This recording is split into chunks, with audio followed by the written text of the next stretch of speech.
Hey everyone, Animal Man here. This is episode 1 of the Quail Chronicles. I'm on the way to pick up my first 3 quails and be a quail daddy.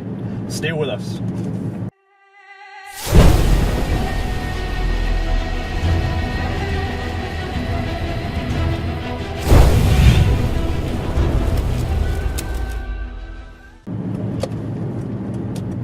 So here's what I'm thinking. Most farmers or homesteaders that raise quails, whether it's for eggs or for meat, they use the large Japanese quail or Contortix quail. There's all different breeds of those too. Some of them do bobwhites, but these are much larger birds, and they're a great meat bird, great egg-laying bird. The eggs are supposed to be, they consider them medicinal. I mean, they've got more vitamins than chicken eggs for sure.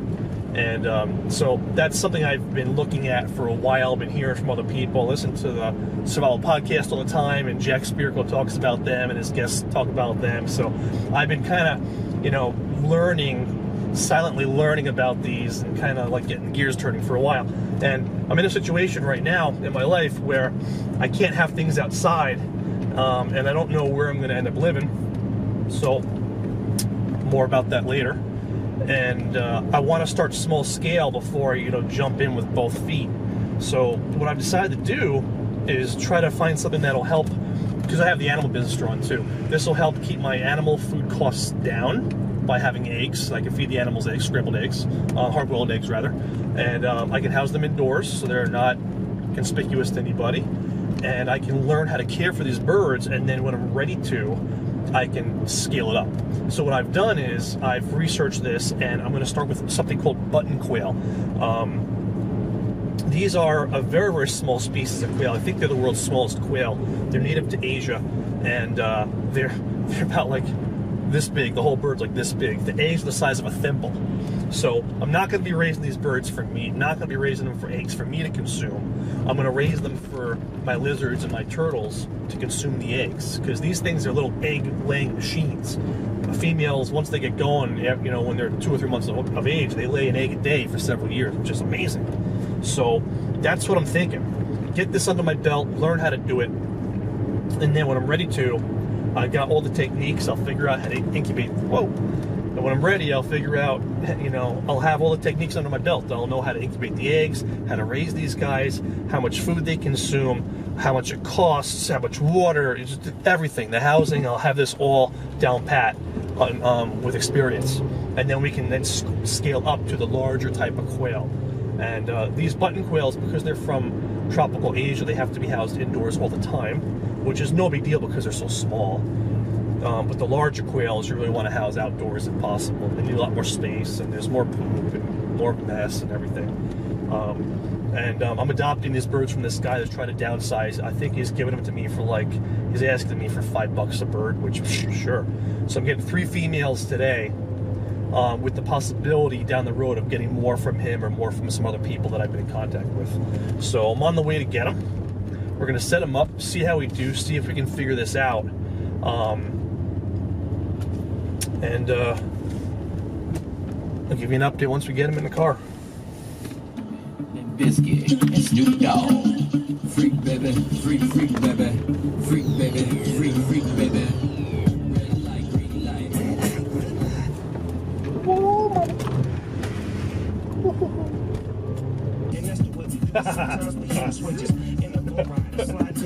Snoop Dogg's a freaking best. U-turn.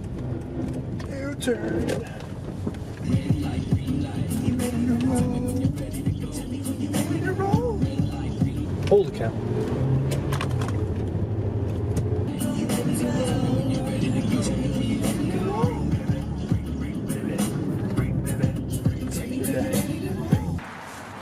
Here we go. All right, here's the case that the guy made out of a Sterilite storage drawer. Pretty cool. And bag of starter food until I go to the feed store tomorrow. And those aren't yodels in there. These are my guy. I mean my gals. These are my gals. All right, let's get them home. All right, we're back. So I have really bad allergies, so now whenever you see me in the animal world, I'll be wearing this stupid mask. So it makes my voice a little bit harder to hear, but I have to deal with it. All right, So here's my girls. Here's my little yodels. So they've got a little house. Got some eggs in there that they came with already. And I'll top off their food with the bag of food that he gave me, and I'll have to go to the feed store tomorrow, get some more. They say you gotta get at least 22% protein, so these guys will be able to make some eggs for you. I'll get this bedding cleaned out too, get some new bedding in there. And here's some water for them. So this cage is a pretty neat idea. He's just got the top cut out. Probably did that with a razor blade. And he's zip tied this mesh, this 1/4-inch mesh onto the top. And button quail are known for jumping up in the air if they get scared. So rather than have the hard top, number one, this is for ventilation, but number two, this has a little bit of give to it so they can jump up and bonk their heads without giving themselves a concussion or something like that. It's very, very common with button quail for them to hurt themselves jumping. But there's my girls. Hi. There they are. It's so stinking cute. Oh my goodness. I'm gonna get these eggs out of here now. There's one more egg in there. Alright, calm down, girls. Hey. Alright. Alright, they're totally wigging out. I'm gonna let them relax for a little bit. Ooh-wee. Sure is exciting though, huh? Very, very exciting.